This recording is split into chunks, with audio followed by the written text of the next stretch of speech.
Thank you very much, Dr. Dice, and good morning, everyone. Dr. Miguel Barker is a Jamaican British mathematics educator who holds an education doctorate in international instructional leadership. His career spans over 25 years across different job roles in the education sector and in 3 different countries, Jamaica, the United Kingdom, and Oman. He is a graduate of the College of Agriculture, Science and Education, aka CASE.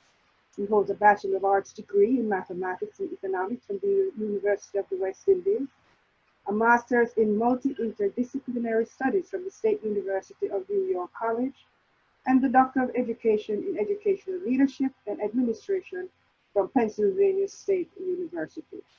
He currently lives in Oman, where he is assistant principal of an international school and the lead in restructuring the MYP, the Middle Years program that prepares students and teachers and the community for e-assessment.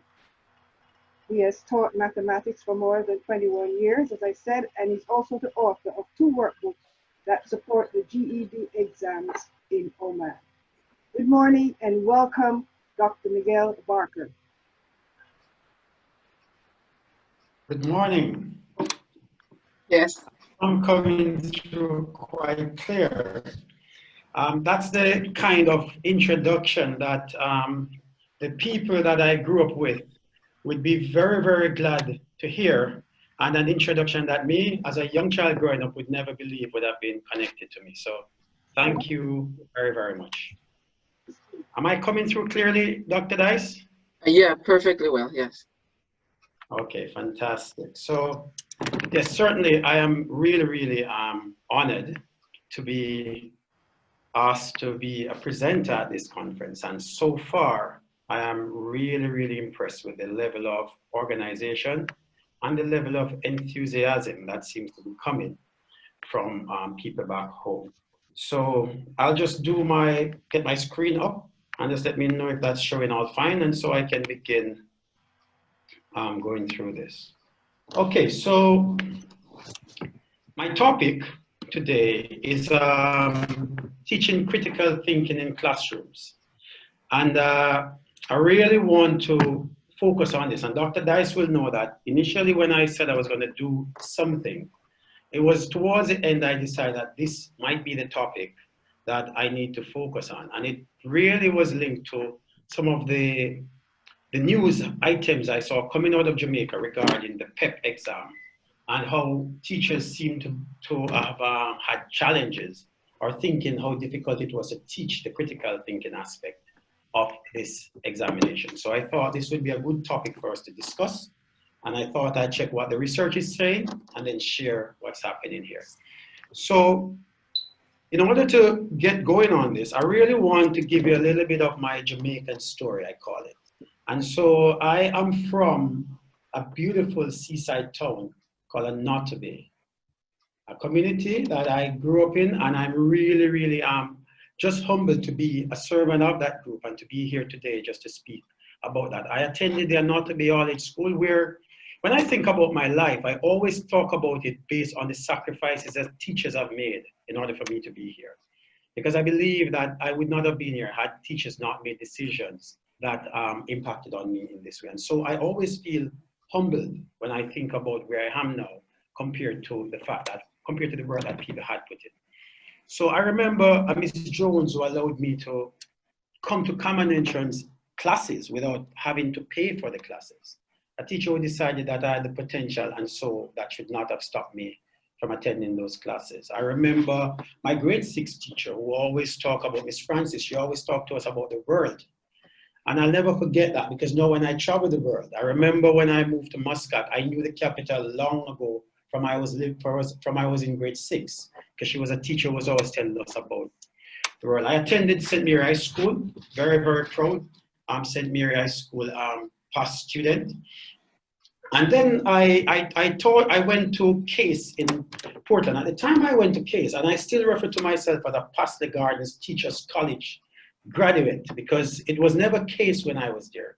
But after I left, they thought the best thing to do, it wasn't worth carrying on PGTC. We needed to become CASE. So I'm a proud, the last batch of Pastor Garden Teachers College students to have graduated from that lovely, lovely place in Portland. Perhaps one of the best beaches you'll find in Jamaica, and it's a well-kept secret. Moved to Kingston, and I taught mathematics for a number of years, met my wife there, I must say. She was from St. Elizabeth. And so then I immigrated to the UK, taught for 10 years, lived there, made life there. And then I eventually thought it would be interesting to try something called international education. At the time, I thought international education was a place you go to teach English, but that's not the case. It's a whole world of education, serving nearly 10 million students, of diplomats, business people, and locals as well. And for example, I currently work in a school that has 74 different nationalities in that school. And we deliver a program, as Carleen mentioned, the Middle Years program, which is part of the International Baccalaureate program. And we serve students across the world. So I really feel like coming from where I am now and to be able to even speak about this, I do really feel humbled about this. And I really feel that there's a lot that I can share with you. And I hope that you are in the mood also to join me on this journey of exploration in critical thinking. So that's my Jamaican story. So before we get going, I want to talk a little bit about how we engage today in this presentation, because the thing is, I normally would be doing conferences and people are there, they're nodding and they're clapping and they're saying stuff. And it's quite difficult to speak to my laptop and not knowing how you're receiving and whether the things I'm saying are resonating with you. So what I'm going to ask is I'm just going to ask that as I go through this presentation, if there are things that you agree with, Zoom allows you to press thumbs up, you know, so you can press the thumbs up button if you think, I think that resonates with me. If it's something you feel like, you know, this is really moving, then you can also click clap so that I can see how you're engaging. If those don't appeal to you, you can type in the chat window and ask your questions and do whatever you need to do if you feel like this is happening. Otherwise, you can tweet at Master, because I'm a Twitter person. You can tweet at Master. You can join the Facebook group that we have, the Caribbean Educators Global Perspective Group. Or even afterwards, you can connect with me on email at the embark30@gmail.com. So I'm giving you a number of ways that you can connect as we move through this presentation. So the other thing, Dr. Dice, I've kind of timed this to be pretty much about 50 minutes. All right, so what I'll do is try and get through this as quickly as possible and then leave some time at the end to take the questions. So if you can monitor the questions for me in the chat window, then at least when I get to the end, then it would be, because I know that some of the questions might be preempting what I perhaps have prepared. So I start off with a little story about an elephant. So there's this man walking through a sanctuary, you know, like a safari one day.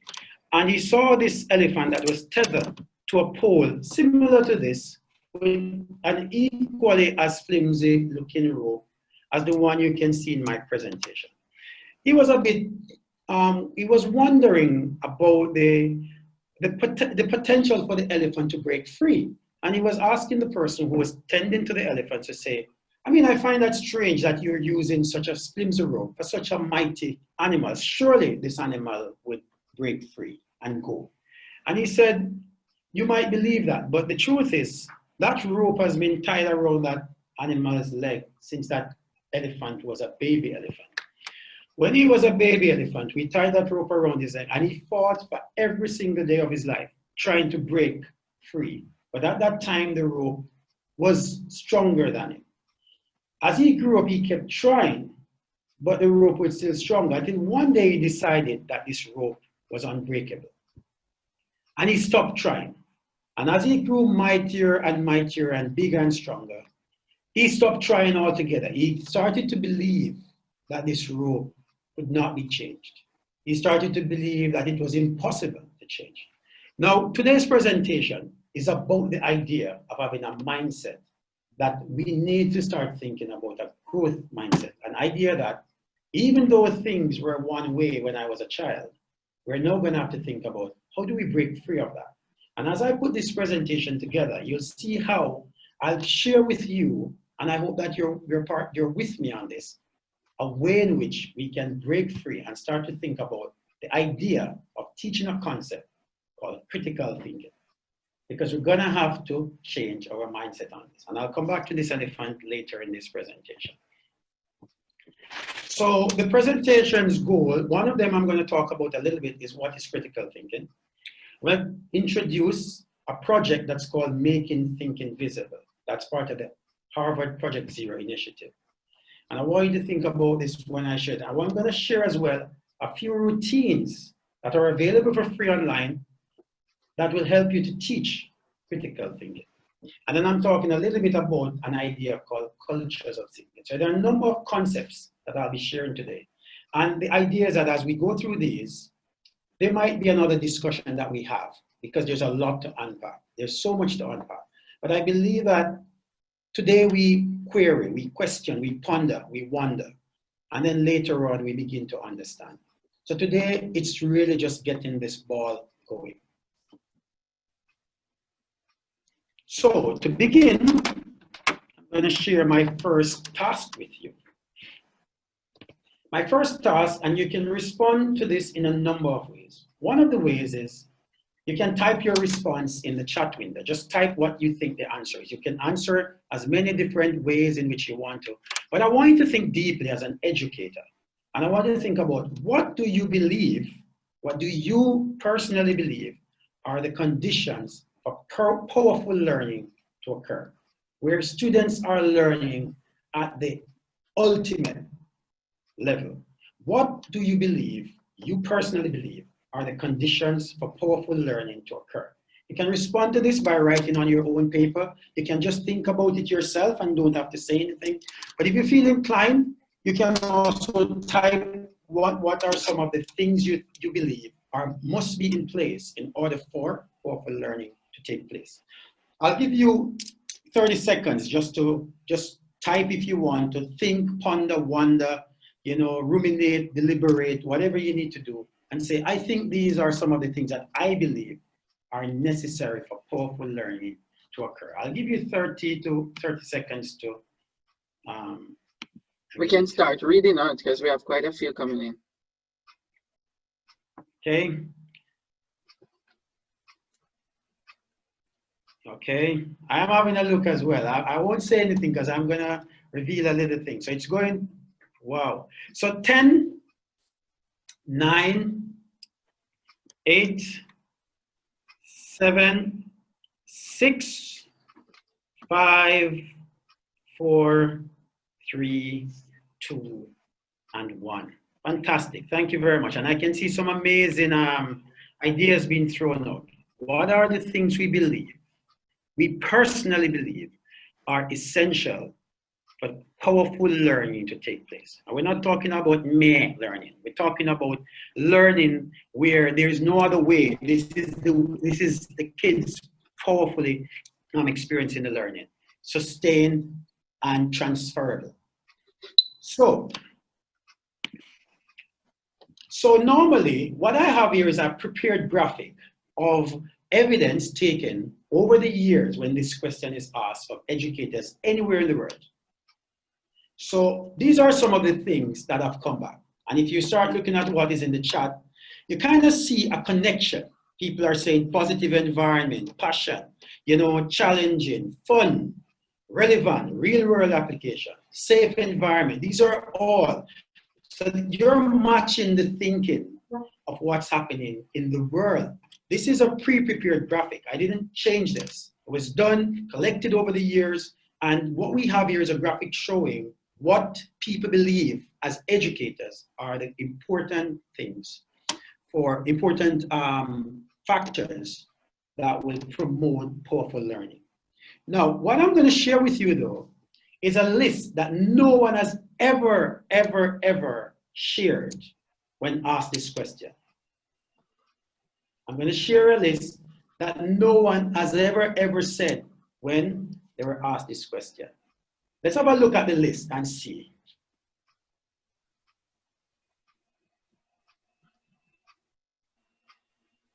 I want to have a look at this list, yeah? and think about it. This is a list no one has ever, no one is typing that it should be teacher control. No one is saying it should be just, emphasis on grades. So there's a big question here. There's certainly what I would call a cognitive conflict happening. Because we as teachers believe one thing, but we live in an environment and we work in an environment which is totally opposite to it. As I say, if it resonates, you give a thumbs up, yeah? So the problem is there a disconnect between what learning is and what we as professionals practice? Is there a real disconnect happening? A bigger question would be, are our schools built for learning? Because if we say that there are certain things which are important for powerful learning, but the things that we don't believe in are prevalent in that environment, are our schools really built for learning?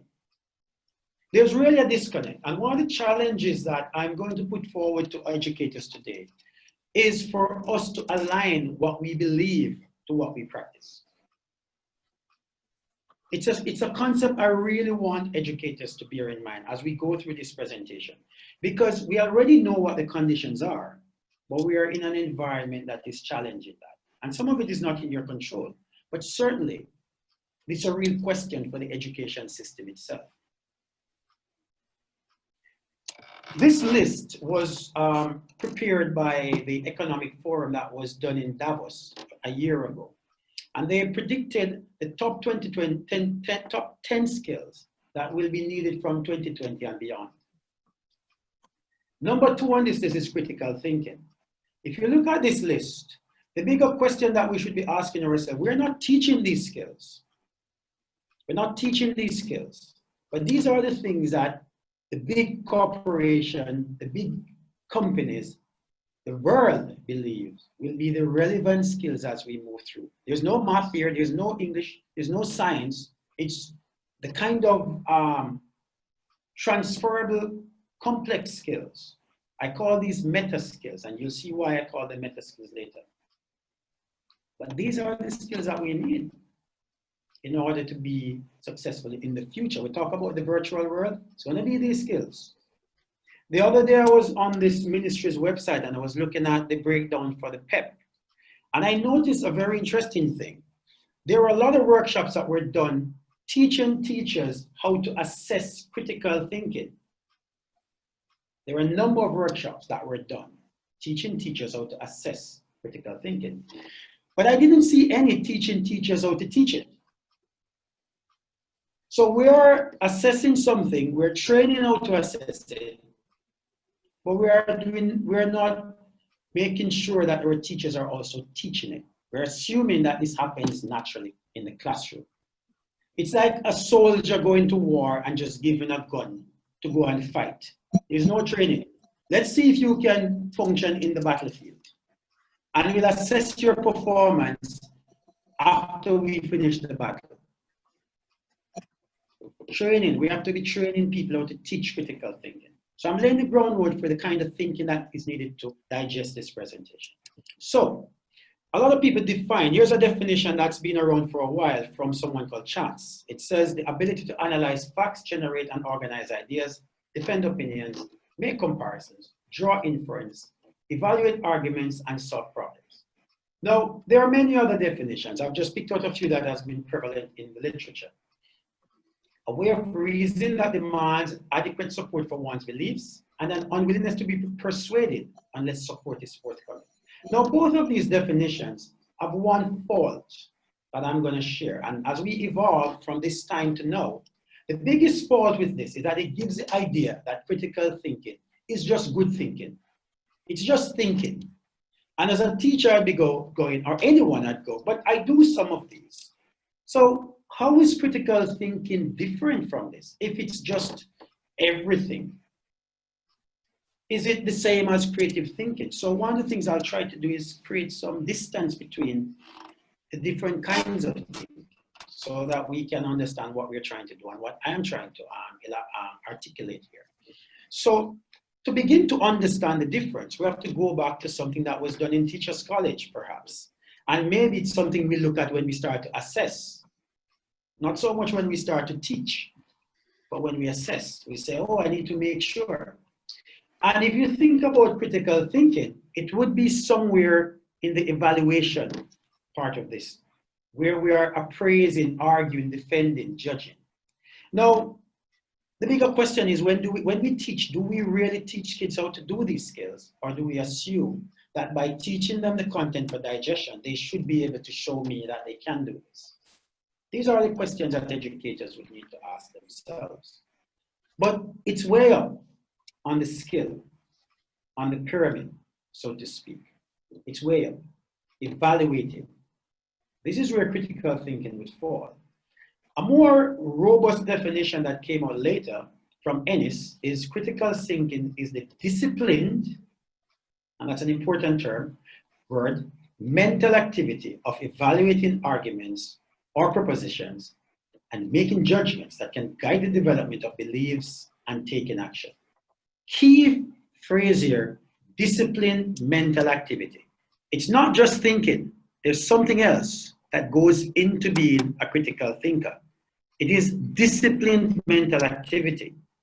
And it is not something that you just do. It's something that you have to develop a certain process as you participate in critical thinking. Now, I am part of the middle years program, and a key component of the middle years program is actually the teaching of skills, the teaching of actual skills. And it is a requirement of the program is that we teach skills explicitly. It's not like, oh, they'll pick it up. We have to teach these skills explicitly. And it's important to understand that even for critical thinking, there are a number of smaller skills, we call them sub-skills, that need to be taught in order for the child, the learner, to become a critical thinker. These are all separate facets that need to be developed as separate skills in order to be a critical thinker. So a question that we ask them, and this is where I'm leading to, is can critical thinking be taught in Jamaican schools? Can it be taught and not just tested? Is it there? The brighter kids will figure it out. The weaker ones just don't have that skill. And so the system is about who cannot learn the skill, who haven't developed the skill naturally, and the ones who have not been taught it, they are the ones who struggle. Now, in order for you to understand where I'm going with this, this is coming from the Harvard Project Zero, a project that was launched by the Harvard Graduate School of Education. And it was interested in investigating the development of learning processes in children, and it's been around from 1967. It's called Project Zero because when they started this project, there was nothing like it. And they said, we're starting from zero. And we're going to start to investigate learning and start to research learning. It has since evolved to be a separate part of Harvard, a whole institute all by itself with its own staff. But it came out of the HGSE. And it's based on research and evidence-based teaching and learning practices. And some of the strategies introduced to shift student learning, importantly, from teaching and testing to thinking and understanding. This is critical to understand. It's shifting that it moves away from what I do as a teacher and what I measure as a teacher to how are students thinking and what are they really understanding. That's a whole different thing from what you taught. What you teach is different from what students understand. So we're shifting the focus to thinking and understanding. And literally what this presentation is about is that. So researchers say, they ask students, what do they consider learning to be? Some students say it's just answers. If I know the answers, I'm learning. I can memorize it, I'm learning. I know the periodic table back and front. I know the times table back and front. Quick answers mean I am smart. These are actual responses from students. This is what they say. What do you think learning is? Some are smarter than others. They believe that some students are born with the innate ability to do better work than them. So they think learning is a thing that is genetic, so to speak. And sometimes we say stuff, you're from that family, you're smart. And we know the family that we may say, nothing's coming from that family. Random information not connected to my life, just stuff I need to learn. Learn digestion, learn the periodic table, learn algebra. But the Harvard project put forward the idea that we need to begin to see learning as educators as a consequence of thinking. Students need to be saying that they realize that learning is an outcome that is connected to thinking. They need to see that it is something you can do in groups as well as individually. They need to understand that learning allows them to uncover something that's complex and dig in deeply. It's not the same process all the time. It can change. The way you think about something can change. It's active and they need to be involved. Importantly, questions not only drive learning, but are also outcomes of learning. You see, this is shifting from the idea that answers are the outcomes of learning. It's talking about the idea that questions are the outcomes of learning as well. The wise man would say, they say the wise man asks questions all the time. So I'll talk to you a little bit about a book that's going to be, I want you to think about this book because I had the pleasure of meeting the writer of this book, one of the writers, Mark Church, and that's me interviewing him, friend of mine, Atik. We have a little radio program that we interview people on, and I'm interviewing Mark Church because he came by the school and he talked about making thinking visible. I want you to think about this. When we think of the word thinking, we think it's an invisible process. It's something people do. I don't know what they're doing. Are they ruminating, deliberating, considering, wondering, questioning, knowing nothing? Consider the idea of making thinking visible in your classroom.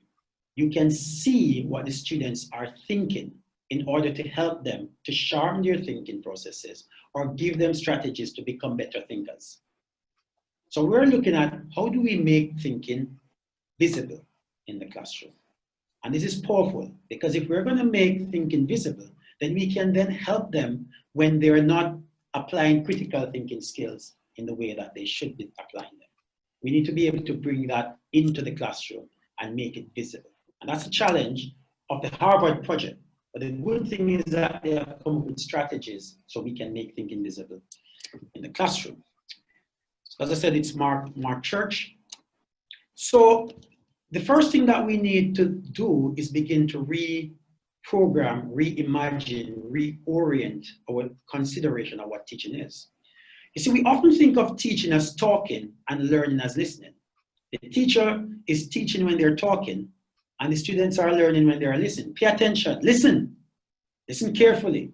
And as long as they're listening, the conception is that they are learning. That's how we often think about it.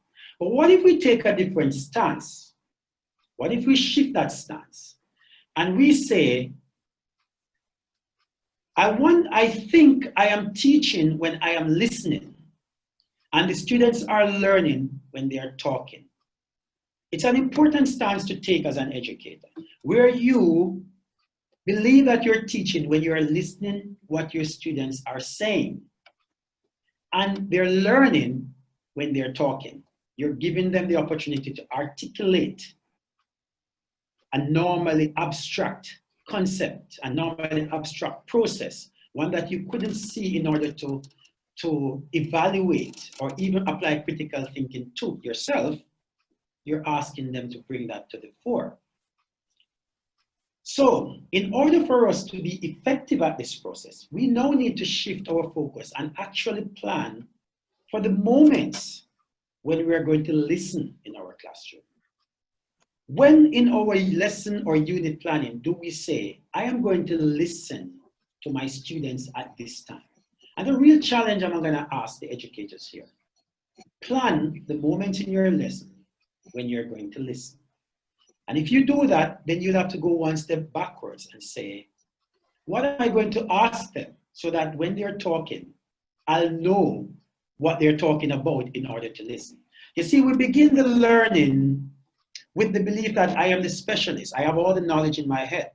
I have things in my head that I'm going to put into their head. That's what my teaching is. But what if we start off by shifting that and saying, I want to know what is in their head first, so that I can know what I need to add to that. It's a different stance. I'm going to ask you to take that stance. Find out what they have in their head first so that you can build on that. So visible thinking is one of the projects that are at Harvard Project Zero. There are a number. If you go onto the website, which I'll share, in fact, it's here, you will see a number of projects that's there. Just Google Harvard Project Zero. And there are a number of projects looking at student thinking and learning. Visible thinking is just one of them. And it's one that I believe that can really bridge the gap. And it's about looking at thinking dispositions at the same time as deepening students' understanding in the topics that they study. So it's not a separate thing. They will still learn their periodic table, but it's for you to be intentional about teaching the skills that you need them to have in order to develop those higher order skills. So it's a different approach to learning. So one of the biggest questions someone would ask, is critical thinking a skill then? I challenge that and I say it's not really a skill, it's what I call a meta skill. And it's important to understand what is meant in that understanding. It's a meta skill, like reading. You see, reading isn't a skill. There's no one thing that you do when you read. Reading is a combination of sub-skills that produces reading. You have to be able to call the letters. You have to be able to see the letters. You have to be able to pronounce consonants and pronounce vowel sounds. You have to be able to read from left to right. You have to be able to know what the words mean. These are all separate skills. When put together, produce a meta skill like reading. Very important to understand. So you can't tell a child, give them a book and just go read. You have to teach them the sub-skills, and one day it comes together because those skills synthesize in such a way that the meta skill happens. It's driving. Driving isn't a skill. It's a set of skills that are put together to allow someone to drive a car. So if you want to get better at this meta skill, you improve the sub-skills. You can't just read. You have to focus on, do I need to learn more words in order to become better at interpreting a certain piece of text. So it's important to understand that critical thinking is a meta skill, because by understanding that conception of it, it allows you to realize that we could teach critical thinking by teaching the sub-skills, not critical thinking. Very important. So we're going to teach critical thinking using what we call visible thinking routines. And the reason why we use routines is because the brain likes routines. That's one of them. But it's easy to learn and remember. It's named. So we can say, I'm going to use this routine, and students can connect to that routine. And they themselves can name that routine. And we have a shared language in the classroom. It's goal-oriented. I know where this routine will take my kids. It's going to take them to evaluation. It's going to take them to synthesis. It's going to take them to creation. It's going to take them to analysis. I know the routine. It works across a variety of contexts. So they could do it in science, math, physics, chemistry, the arts. They could use it in PE. It moves beyond facts. These are visible thinking routines. So I'm giving another dimension. So you have your topic. The next thing is, I'm going to teach thinking in my topic now. So when the first book came out, they produced these routines. And I'm going to take you through about 3 of them, just so you understand a little bit of how they're used in a classroom. See, think, wonder, one of my favorites. I used to think, but now I think. The compass, you know, northwest, east, south. What do you need to know? What do you worry about? What are you excited about? What are you sure about? It's the NEWS. Layers, different layers. Claim, support, question. You'll see how these work.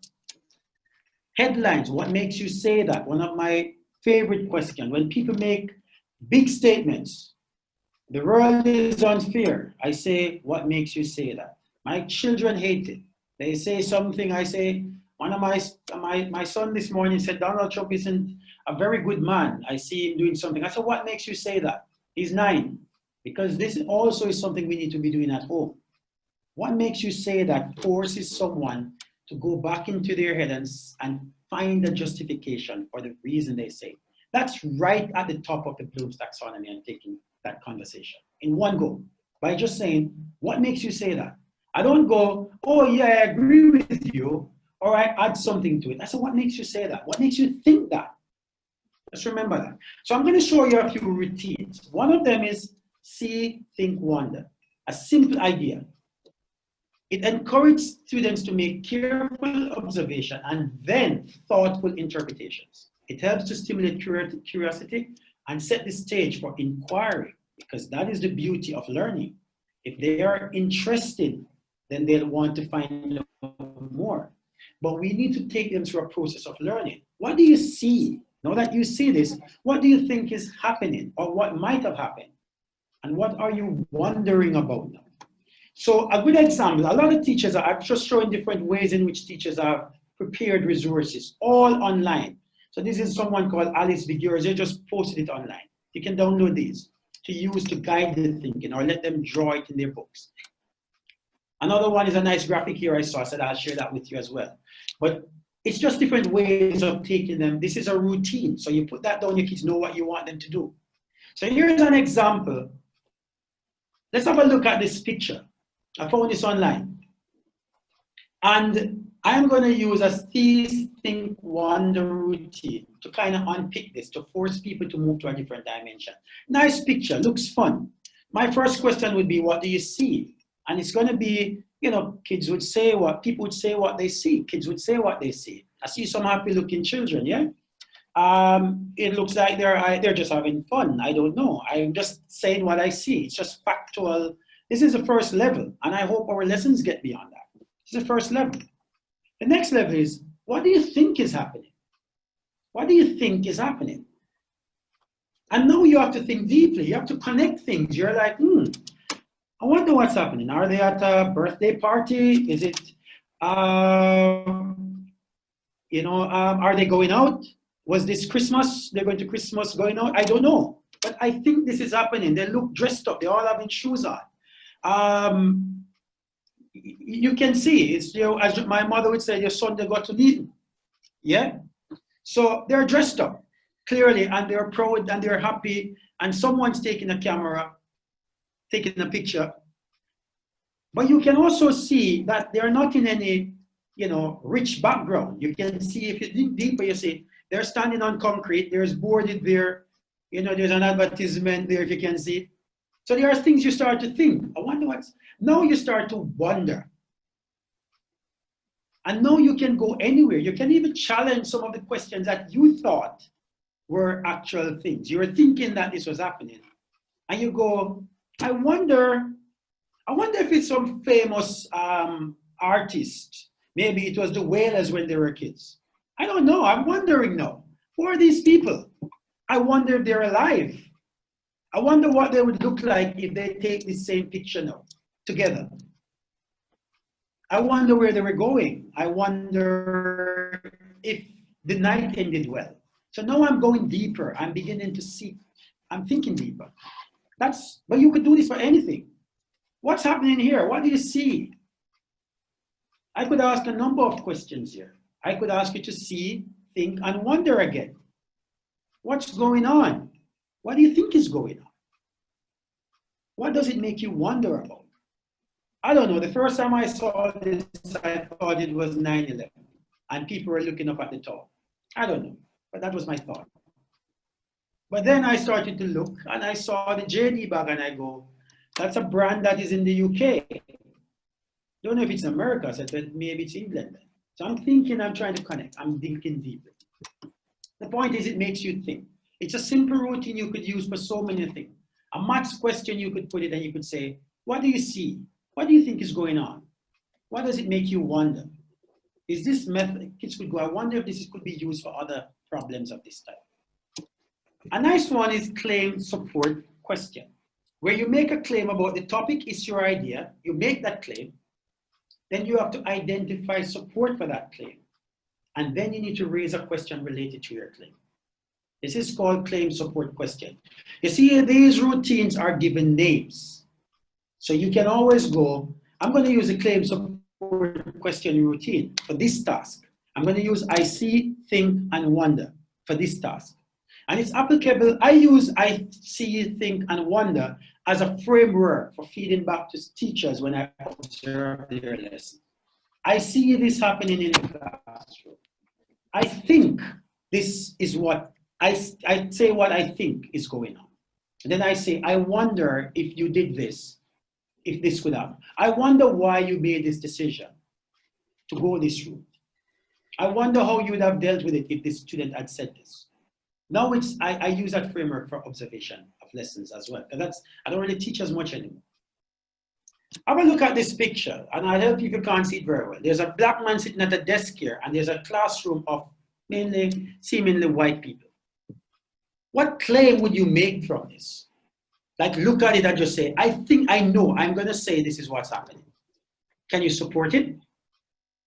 What question? I'll give you a historical fact on this one. This is George McLaren, one of the first black men to go to a university in the US. This is how he went. I could start a whole lesson on equality or anything with this, but getting my students to just claim, support, question. By the time they say, I need to get the facts. It comes second, not first. Because now they need to know. I wonder, I wonder, I wonder. Can you imagine when your students start the learning process by saying, I wonder? The next thing they want is the place where that resource is. You don't have to tell them. It's a shift. And so I get them to start higher up on the Bloom's taxonomy. So we flip it, we invert it. We always think we start at the bottom and move up. No, let's invert it. And that's what this thinking routine does. It takes them to the top instantly. A nice one is think, peer, share, where you ask them to think individually first. So they think on their own on any idea, even that same picture could be used. They think about it on their own. You give them a minute or two to just think, write their ideas down. And then you ask them to just share what they have, their claims, their ideas with another person, their peer, just exchange. And use that conversation to refine their claims. Even that conversation, their peers could say, why do you think that? In that conversation. We're going to come to cultures of thinking, and then you'll see why we need to have a language to communicate. And then, after they do the think and the peer, they share in the classroom. Everyone shares with everyone. And so we get that synthesis happening because everyone's bringing in, but they're not just giving your first thought. They've already modified their thoughts or sharpened it because they've already had another conversation. We're teaching them about negotiation. We're teaching them about consensus. We're teaching them about to challenge their peers. Making thinking visible.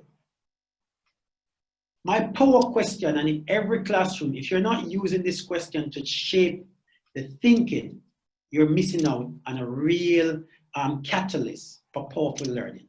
What makes you say that? You turn to your students and you say, what's going on?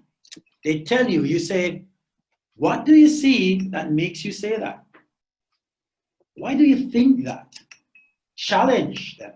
You see, I'm moving this away from schools challenge quiz to national debating competition. You see, the biggest competition right now in Jamaica for schools is schools challenge quiz. But what level of the Bloom's taxonomy is it? The first level, comprehend and memory. The person who can answer the fastest is the brightest school. The national debating competition is at evaluation level. But it's not as popular. We're not going to see Facebook feeds going, my school beat yours. It says something about our culture of what is valued and what is promoted. That's my claim. You can ask me later, why do I think that? And I'm willing to provide the support for that. So I move into what we call cultures of thinking. Again, this is coming out, another project that is coming out of Harvard, Harvard Project Zero, the Harvard Project Zero initiative. It's called Cultures of Thinking because remember I asked you earlier, what are the conditions for powerful learning? In order for us to have powerful learning, we need to have a culture of thinking in the classroom. Your students need to feel that thinking is something that is admired and promoted and fostered and inculcated. They need to feel that this is a space where thinking is valued. And they need to feel that for them to do well in this space, it is a thinking space. And when you plan in your classroom to listen, you're listening for the language of thinking. You're creating a culture of thinking in your classroom. And remember that a culture is a place where certain behaviors are expected. There's an expectation of certain behavior. That's what a culture is. Now, the fun part of it is that you don't have to create a culture. Your classroom already is a culture. You determine the type of culture by the actions you do. But there's already a culture whether you like it or not. You can't say I don't have a culture. There's one. When you listen, you will hear what your students think is important and you'll know what the culture is. You'll go, so they think I want them to get the answer right. You might go ahead and tell them that, but somewhere in your actions, you promoted getting the grades over the process. You go, why are you not showing working out? They're going, because they don't tell you because, they just know that you did things. When you mark your work, you might have put wrong and said, do it again. He didn't say, why did you think that? He didn't give them an opportunity to share, make their thinking visible. So they thought, I think Mr. Barker just wants me to get the answers right. It's a culture. So I'll briefly talk about the cultural forces that define our classroom. And this is another book that I recommend you get a hold of. To be honest, most of the information is available online. You don't have to buy the book, but you should go and see information is free. The books are just a summary from people who are leading these projects. Richard leads a number of these projects. In summary, cultural forces that shape our classroom, whether we like it or not, the language of thinking provides students with the vocabulary for describing and reflecting on thinking. So when we say, I see, think, wonder, when you hear the kids talk like that, this is what I see, I think this is happening, I wonder. When you hear another student in your class turn to another student and say, why do you say that? Why did you think that? You're now creating a language, but you have to be consistent. You need to model it. You need to have an environment that displays the idea of making thinking visible. You have to create the opportunity with purposeful and meaningful, relatable and authentic activities that make kids see how they can develop understanding. They need to see that as an ongoing experience in the classroom, not something you say, today I'm going to do thinking. It's something that they should think, in Mr. Barker's classroom, thinking is always valued and ideas are valid. The interactions, valuing another's contribution. You need to ensure that these are the forces, the routines, the time that you give for thinking. How do we view this person's perspective as against the other perspective? For example, how do we view Piaget's view of learning compared to Vygotsky? Because Piaget says that development precedes learning. He says that you have to develop to a certain point and then you can learn. So you can't learn abstract thinking until you're a certain age or a certain mental age. And we're taught this in Teachers College. That's what we're taught because we follow the Piaget and constructivist model of learning. But that's one viewpoint. There's another viewpoint by Vygotsky which says learning can precede development. And he talks about the zone of proximal development. And this is where I really want you to focus now. I'm not turning this on its head. I really want you to realize that you can move your students to a certain disposition that is higher than where they are mentally. So when I'm speaking about this is not about secondary school. This is an environment that I'd love to see replicated in early childhood classrooms, where you're saying to your early childhood students, why do you say that? What do you see? What do you think is happening? What do you wonder about? You gotta get them to articulate that thinking from a young age. Remember that rope that's around the elephant's foot? You have to begin to get them into that mindset from early that they can break free. You can't wait until it's too late. So I'm not speaking about this. I'm asking you to teach students in what we call the ZPD, the zone of proximal development. Learning can precede development. They can become critical thinkers long before they are actually at an age. I see my kids, because of the questions I ask them, show me dispositions that are beyond what is expected of them. So there are two thinking points there. That's the point I'm making. And we create opportunities for learning to take place in that culture. Another two books which I'll share as I come to the end is a book called How the Brain Learns by David Sosa, and another one, Teaching with the Brain in Mind. These are powerful books about learning. And the reason why, think about this as an educator. We are teaching the brain. We're not teaching the hands, we're not teaching feet, we're not teaching mouth, we're not teaching nose, or eyes, or ears. Everything we do is targeted to what the brain receives. Everything. And if you're beginning your learning process and you're not considering how will the brain receive this information, then you're not teaching the brain. You're teaching students. You're teaching their faces. You have to teach with the brain in mind. You're saying, I am going to do this particular activity because it will stimulate this part of the brain. I'm going to use music as a way in which I'll deliver this curiosity document because it will get them interested because the brain responds to music. I'm going to choose this type of music because the researchers said this is important. I am going to make this task authentic and relatable because the brain likes information that they can relate to. So rather than Mr. Brown has a supermarket with 25 this and 37 of that, how much is it going to cost? You are a supermarket owner. You have this. Your friend came to see you and asked you this question. How would you explain, using your knowledge of mathematics, that this is not a way in which to go forward? You're making it relatable. You are. I talk to you about so many, I talk about the grasp tasks, you know, where we make it authentic. That's, the brain needs that. Why is my students not doing these questions? They can't relate to it, but they can. You can't then leave the classroom and say, my students can't do this. As an educator, you must always have the stance. Not saying they can't, you say, how can I get my students to do this?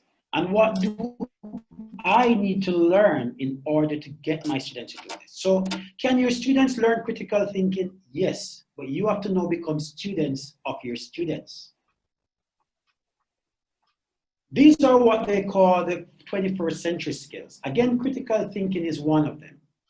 We can talk about all the others. And they're all important as we move forward. There are big questions here. How do we teach them? What are we doing in our curriculum? Okay, guys, get into a group and produce some work. But you haven't taught them yet how to collaborate. One group is doing fine, the others aren't doing well. You go, well, they didn't listen. But did we begin or plan sequences of activity that taught them the process of collaboration, which is a skill set, at least a meta skill? They have to learn to negotiate. They have to learn to listen to each other. They have to learn to allocate and delegate and specialize and share their strengths and know their weaknesses. But we haven't taught them, but we say work in groups. We haven't taught them how to communicate, but we say communicate. So these are important things to bear in mind. So, but we do these all the time, but we're not teaching those skills.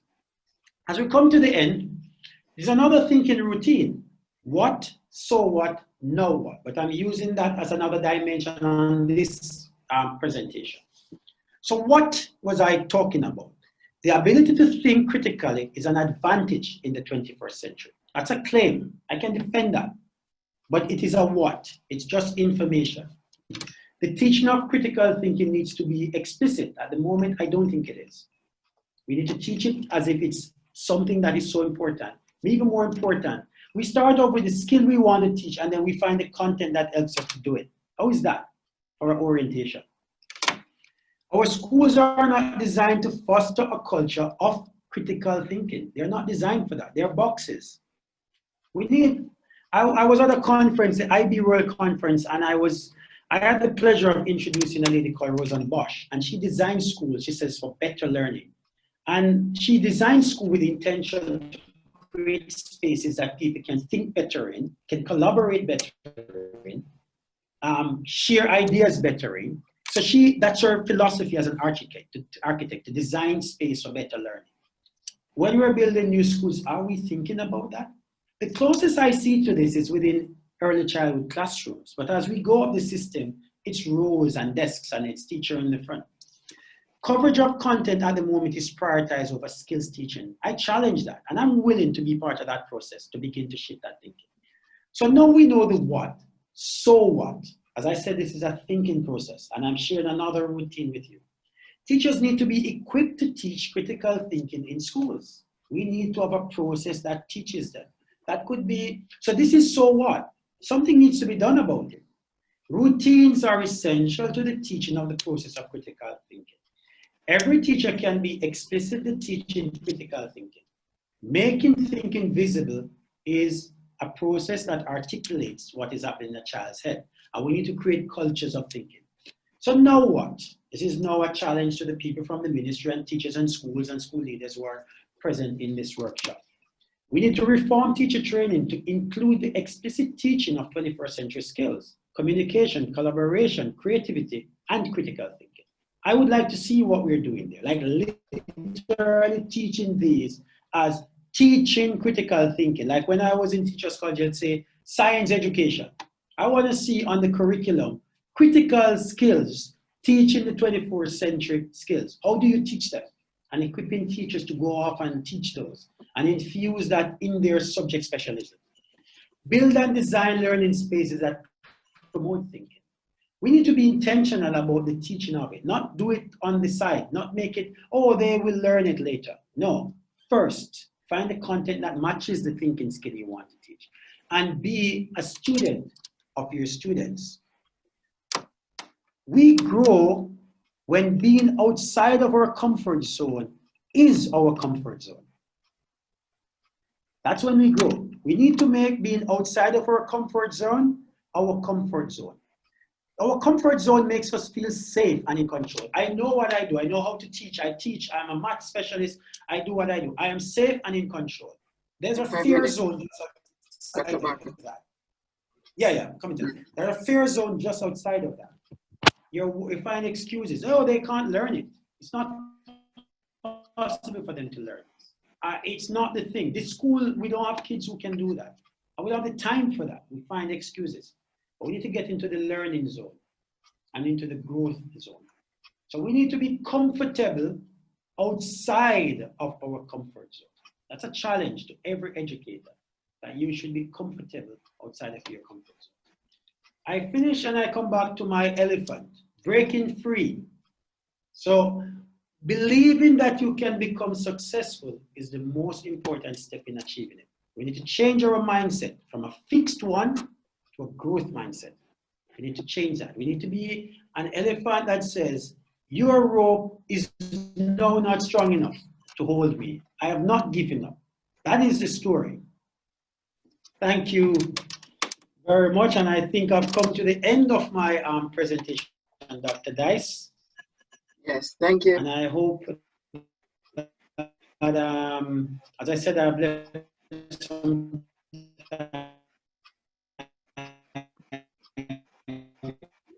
or some questions. So thank you very much for listening.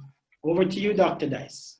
Yes, thank you so much, Yes. Dr. Barker. Thank you so much. You can click end share on your screen there. Thank you very much. Yeah. Yes, and to extend a very thank you to you and for your lovely presentation. It's very good. Critical thinking we need so badly in our classrooms. Due to the time factor, we're gonna, if you can respond to two questions, there are general questions in the chat. One of them is how we foster critical thinking in our traditional education system at the moment. How do we do that? All right, so I think first of all, we have to take the stance that this is important. This is a thing that we must do. So it's not a question of how do we do it, but how can we do it? So we need to remember that can we do it is not the question, it is how can we do it? And it's so important that we begin to consider ways in which we can make those changes. Now, As I said, this is a set. Critical thinking is a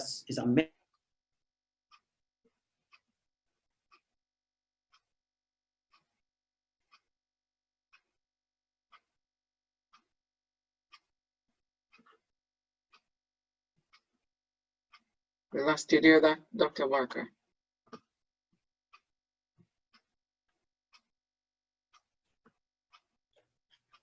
Looks like he's frozen. Yeah, we lost him there, but it's not a significant detriment to this. Because he has done very well up to this point, so it's okay.